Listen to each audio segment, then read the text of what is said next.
Dear students, मैं संदीप सिंह प्रोक्ता भौतिक विज्ञान एग्जाम स्पेशल JPIC के यूट्यूब चैनल पर आपका स्वागत करते हैं। प्रिय विद्यार्थियों, स्थिर वैद्युत विभव तथा धारिता का यह पार्ट 4 वीडियो है। ऐसे वे विद्यार्थी जो इसके पहले पार्ट 3 तक के वीडियो को नहीं देखे हैं, आप चैनल के प्लेलिस्ट में जा कर के उस वीडियो को देख लेंगे और सिर्फ उन्हीं प्रश्नों को विश्लेषण किया जा रहा है कि जो परीक्षा में निश्चित रूप से पूछे जाएंगे।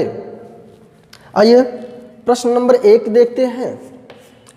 मैग्नीन का तार का उपयोग प्रतिरोध बनाने में क्यों करते हैं? विशेष करके प्रमाणिक प्रतिरोध जो भी होते हैं, इसमें ऐसा भी प्रश्न पूछ सकता था कि जो प्रमाणिक प्रतिरोध होते हैं उनको बनाने के लिए हम मैग्नीन का ही उपयोग क्यों करते हैं?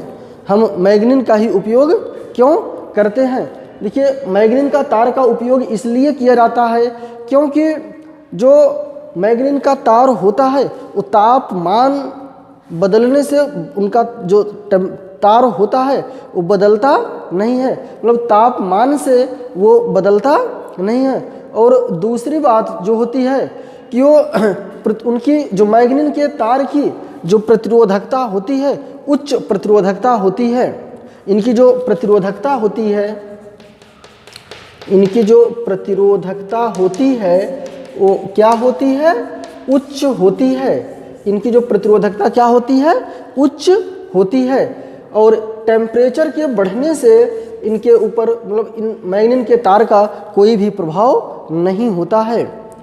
टेम्परेचर चाहे घटे चाहे बढ़े वैसे ही रहते हैं। और इनकी जो प्रतिरोधकता होती है बहुत उच्च प्रतिरोधकता होती है, इसलिए मैग्नीन के तार का उपयोग किया जाता है। आइए प्रश्न दूसरा देखते हैं। मोस्ट इम्पॉर्टेंट प्रश्न है। 1000 वाट क्या दिया है? 1000 वाट 250 वोल्ट के हीटर के तार का प्रतिरोध ज्ञात कीजिए। आप देखें, प्रश्न आसान है। यहाँ पर दिया गया है 1000 वाट, P बराबर क्या दिया है? 1000 वाट, और 250 वोल्ट दिया है, B बराबर 250 वोल्ट। यहाँ पर हम एक सूत्र आपको बताए हैं आप लोगों को कि P बराबर क्या होता है? V² R होता है। P बराबर क्या होता है? V² R होता है।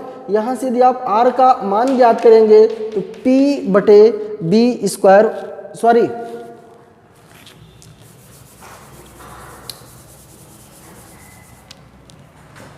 R बराबर V² P होता है, अर्थात मतलब इसका एक सूत्र आप जानते हैं, P बराबर V² बटे R होता है। तो यहाँ पर हम ये वैल्यू रख देंगे तो R बराबर B का मान 250 गुणे 250, P का मान कितना है? 1000 है। 2.5 से कैंसिल कर दिए तो कितना हो जाएगा? 4 बार हो जाएगा। और फिर यहाँ पर 250 बटे 4 हो जाएगा। 4 पंचे 20, 20 5 25, फिर यहाँ सॉरी 4 6 बार ले जाइए, 4 छंग 24, 1 25, 10 हो जाएगा। फिर 4 दूनी 8, 4 2, 4 पंचे 20, ये आ जाएगा 62.5 ओम हो जाएगा। बिल्कुल स्पष्ट हुआ होगा। तो यहाँ पर जो हम सूत्र लगाते हैं, हम लोग जानते हैं P बराबर V² बटे R, यही समांतर क्रम में भी उपयोग में करते हैं। P बराबर V² बटे R, तो इसी का उपयोग हम यहाँ पर करते हैं। आइए अगला प्रश्न देखते हैं। सेल का आंतरिक प्रतिरोध क्या है? सेल का आंतरिक प्रतिरोध क्या होता है? देखिए, सेल का आंतरिक प्रतिरोध क्या है? जब सेल को में 2 प्लेटें पॉजिटिव और नेगेटिव होती हैं, पॉजिटिव से विद्युत धारा प्रवाहित होती है और नेगेटिव से विद्युत धारा उतनी ही वापस होती है। तो जो सेल में जो घोल होता है, सेल में जो घोल होता है उसमें नेगेटिव प्लेट से पॉजिटिव प्लेट की ओर धारा बहती है।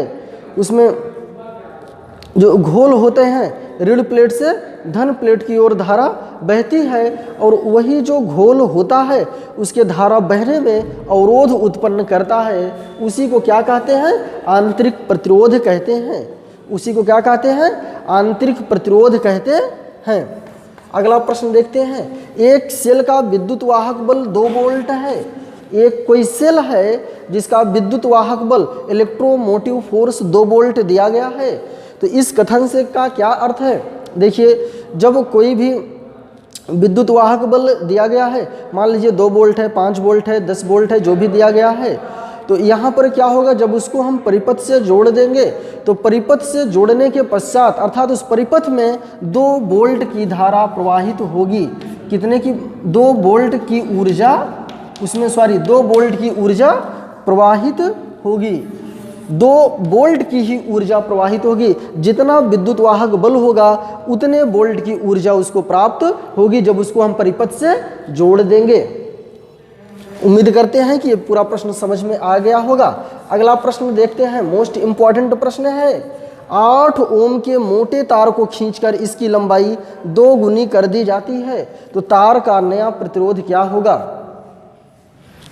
देखिए, दिया है R बराबर 8 ओम और En बराबर 2 दिया गया है। हम एक सूत्र जानते हैं, R डैश बराबर N स्क्वायर R।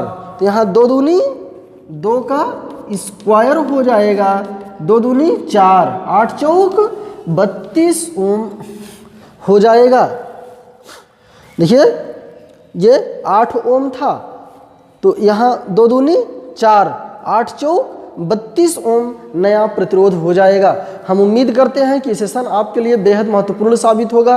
आप लोग इस हमारे चैनल के माध्यम से निरंतर बने रहें और बोर्ड परीक्षा में आने वाले प्रश्नों की व्याख्या की जा रही है, जिसमें आप सभी लोग इस हमारे परिवार के सदस्य हैं और चैनल को प्रचार प्रसार भी करते रहें। धन्यवाद।